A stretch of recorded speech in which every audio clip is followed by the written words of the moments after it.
What's going on, people? We're back. Welcome back to Chelsea Fan TV. Welcome back to another episode of 5 Things We Learned. Welcome back to another W over Liverpool. And welcome back to everybody who switched sides on Enzo Maresca over the last few weeks. But hey, we're going to get to that later. Before we start the video, big up to every single one of you that's locked in. Hit the like button, subscribe, and also check out IPVANISH in the description below. This is a VPN which you know is obviously going to help all of you guys who are still struggling with that crappy 3 PM blackout that we still have as a rule in England in big 2025. But you guys already know VPNs help you get access to other countries and their networks which are allowed to show the 3 PMs. So if you guys head down in the description or just scan the barcode, which is on the screen here somewhere. If you guys want to scan that, you get up to 83% off with IPVanish. So go check that out. Link is in the description. Barcode is somewhere around here. And speaking of Vanish, let's talk about Liverpool because these guys got fucking bopped. For 80%, that game was all in our control. There was a little bit of like shaky moments, some in the second half, but for most of the game, I was just sitting there thinking, yo, we're doing this with one fit centre-back. One fit centre-back, and we are absolutely nullifying this attack.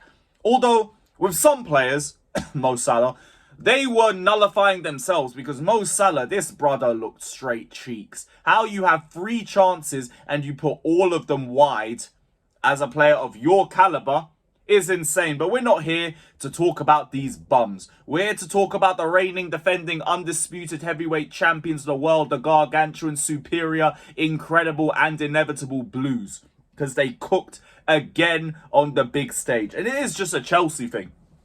These mid-table games where we're expected to win, we might have a little banana slip. But we fucking love a big game, don't we? We love a big game under the lights at the bridge. And what a game that was. The first thing I need to do, the first point I want to bring out is that back line. Badiashile and Achimpong. Incredible, man. Incredible, because everybody was just ready to write off the back two, myself included. My whole game plan was to just have the midfield and the fullbacks on job and nullify the amount of pressure on them. But that didn't even really matter. Even though the midfield and the fullbacks still did that, they turned up and they did their job too. Badiashile, I've always been saying that there is a player in there. I just don't know what the hell Pochettino did to him. But you give him a little bit of confidence, you give him a little bit of belief, there's a good player there. Great aggression, stood tight to Mo Salah whenever he was near him. Great blocks, lovely composed passing with both feet. Got the assist for the first goal, I think. Correct me if I'm wrong in the chat. But yeah, great performance from him. Achimpong as well, because he needs to be involved in this too. This guy came off a straight disaster class against Brighton. And he didn't let any of it get to his head. Like, he just played his game, played with composure, played with confidence, but he played with risk as well. He was doing the ball carries. He was doing that with some of his first touches of the ball. He was trying risky line-breaking passes. And that's what I want to see from a player at that age. Because what's going to get you to the top at that age is composure and self-belief. And you can tell that he believes in his level. You can tell that no one game is just going to send him spiraling and then you need to slowly recapture his confidence. No, on to the next one. So proud of the pair of them and the way that they handled this game. Because they both had to be on job. And they both made big blocks within that game. And then we lost both of them. And then we still just beat Liverpool with no centre-backs on the pitch anyway. Because Chelsea is just the most unpredictable institution in the world. You just never know what's popping around the corner. We might go lose 3-1 to Brighton one week and then go beat the Premier League champions the next week. Because that's just exactly what this football club is about. It is what it is. Second point. Moises Caicedo. Although I feel like it's just going to be a bit of a quick point here because what do I say about this guy that I haven't said for the last year and a half? This brother's the best in the league. Like, I've had to listen to Liverpool fans tell me all week about, oh, Gravenberch's been better than him. Gravenberch's performed better than... Where? Because I ain't seen it. Quality midfielder, but there is levels to this game. And King Moises is clear of every single midfielder on this island right now. We are done debating with other midfielders in the Premier League. Keep your Rices, keep your Gravenbergs, keep your McAllisters, keep all of these scrubs. We're sitting on the table with Pedri now. That's where we are. We are sitting on the table with Pedri. Not with these scrubs. You sit there in set 8. Figure out your maths and your English. We're up there in set 1 with Pedri now. That's where it is. Shout out Caicedo though. Who else? Who else deserves some praise that we haven't spoken about? Rob. Because I'm the first one to criticize him when he does something stupid. And like it is deserved when you do something stupid. But today, distribution on point. Did not find myself complaining about his deliveries today. And yo, I have to give the credit where it's due. All I ask for Sanchez is just games like this. Performances like this. Smart decisions on the ball. Like the passing. Not sloppy at all. From short, even long passes. There was a brilliant one to Garnacho, I think in the second half. Like, there was so much good deliveries from him. And all I ask is that you just keep that up. Because I can rely on your cross-claiming. I can rely on your shot-stopping.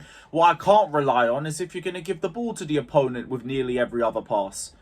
Games like this is where I understand why we stick with you. The problem is, you just don't show me it enough. But it's alright. It's alright. But so many players turned up today, man. The midfield, brilliant. Enzo Fernandez. He looks like he might slowly be starting to get away from that rusty start to the season. Because he was all over the pitch. And defensively, he did his job perfectly. Tracking runners all game. Big blocks in the midfield. Great distribution, especially towards the end of the match. Incredible from him. Incredible. Cucurella.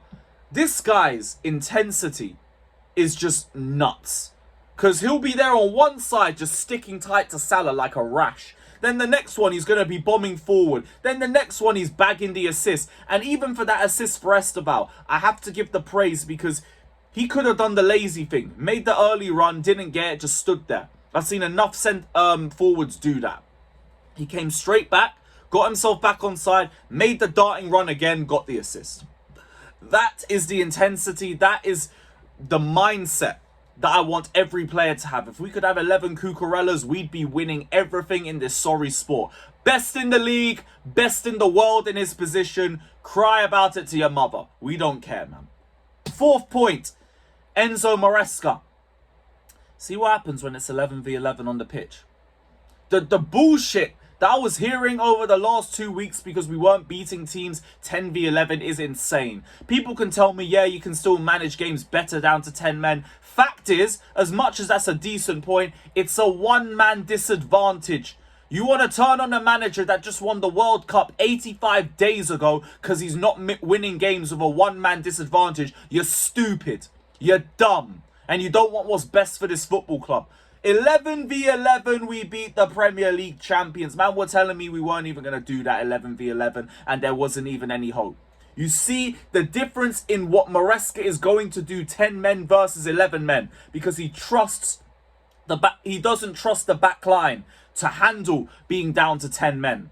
11v11, what do you see? Attacking substitutions. Right there. Trust in the manager. How about we give him a good window for once in our lives and see where we'd be? Because if we just didn't get our players sent off against United and Brighton and we win those matches, you know where we are right now. First. Suddenly it's not so crazy to be saying that this team is capable of being in a title race now, is it? Keep your heads. And that goes not just to the players, to our fans as well. Because our fans are so fucking fickle, it's incredible. All it takes is one drop off of results and everything gets thrown out. I had people telling me our midfield wasn't world class. I had people telling me Maresca's a bum and we should have kept Poch again. Fuck yourselves. Every last one of you go fuck yourselves. Now, 5th point. After the break, Cole Palmer's back. Fofana's back. Tosin's back. Caicedo, thank God. God bless Ecuador, they did not bring him. They left him here. God bless Brazil, they left João Pedro here. Thank you. thank you will never be enough. That's why we're wearing this, man. Big up. Big up. I'm feeling Brazilian today. But after the break, key players are back. Caicedo's rested. João Pedro's rested. And we have a favourable run. Nottingham Forest, Ange Ball. These man can't buy a win right now. Sunderland at home. Wolves at home. Not Burnley away. Tottenham away. What's the difference? Now is where we need to start making the results count. Because, look, I'll be real. We're in this title race until we're out of it. And I don't think we're out of it right now. Only 5 points off Arsenal. That's nothing. 4 points off Liverpool. And neither one of them look amazing. They were just grinding out results a little bit better than us. That was the difference. And we had 9 injuries. Now we've got key players coming back.